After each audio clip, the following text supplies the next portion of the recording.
리버풀이 참패를 당하고 말았습니다. 그것도 프리미어리그보다 레벨이 떨어지는 프랑스 리그에서 그것도 현재 14위를 달리고 있는 경기당 1점을 넣는 팀에게 무려 3골을 실점하면서 고개를 숙여야만 했습니다.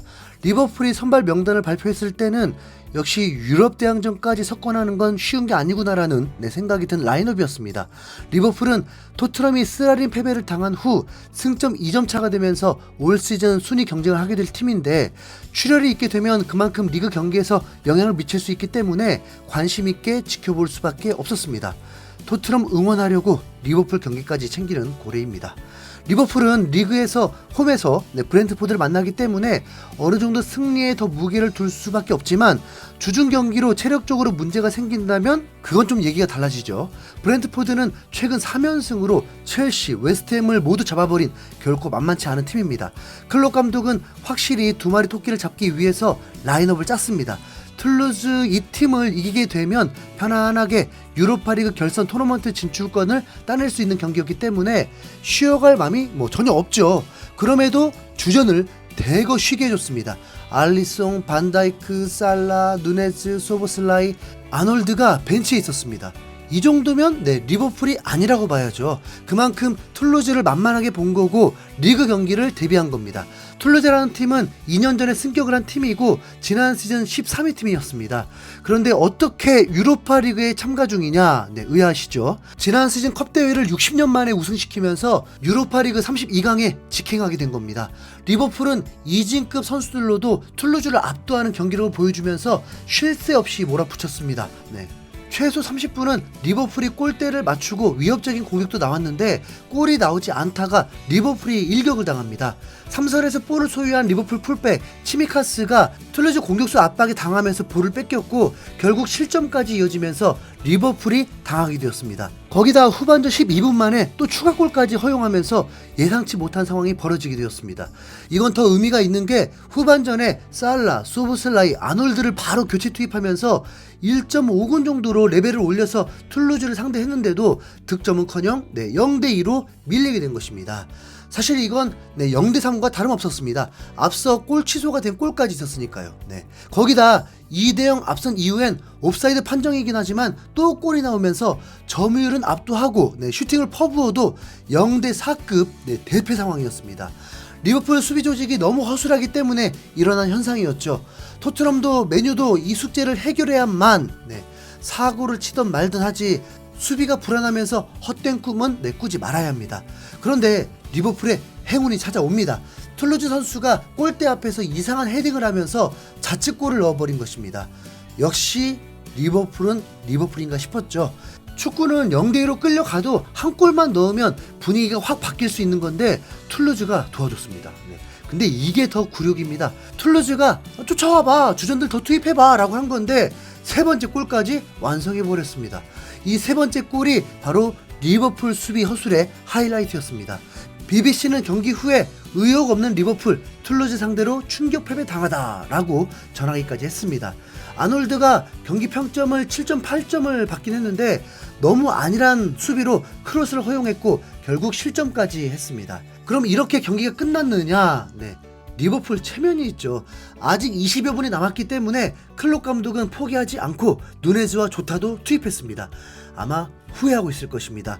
처음부터 공격이 아니라 수비를 먼저 해결했어야 했다라고 말이죠. 리버풀은 조타가 출전한 지 7분 만에 추격골을 넣으면서 팰리스코를 만들었고 기어이 97분에 동점까지 만들어내버립니다.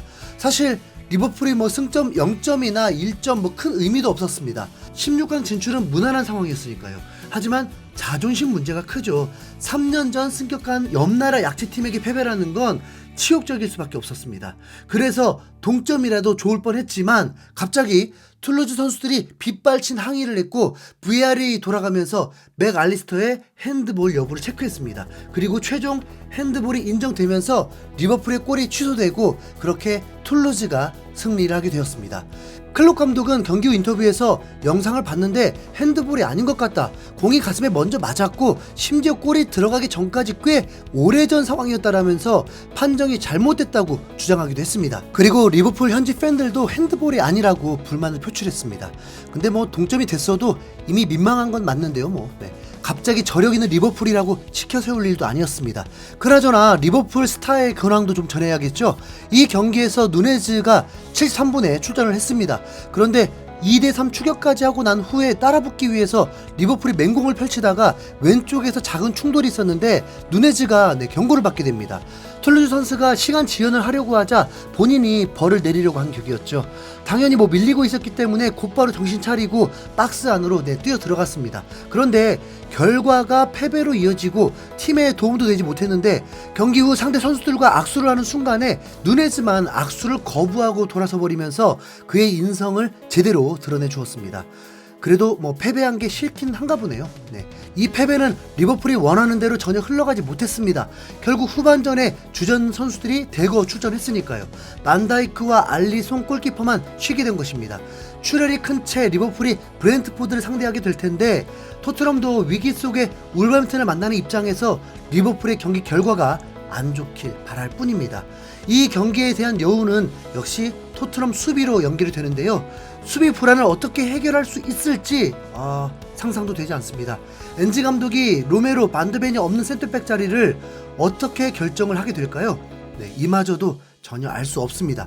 득점 랭킹 6위에 있는 다이어보다 훨씬 빠르면서 뒷공간을 뚫을 수 있는 치명적인 선수가 있다는 걸 엔지 감독이 꼭 기억해야 합니다. 혹시라도 팬들이 원하는 결과를 내지 못하면 어떨까요?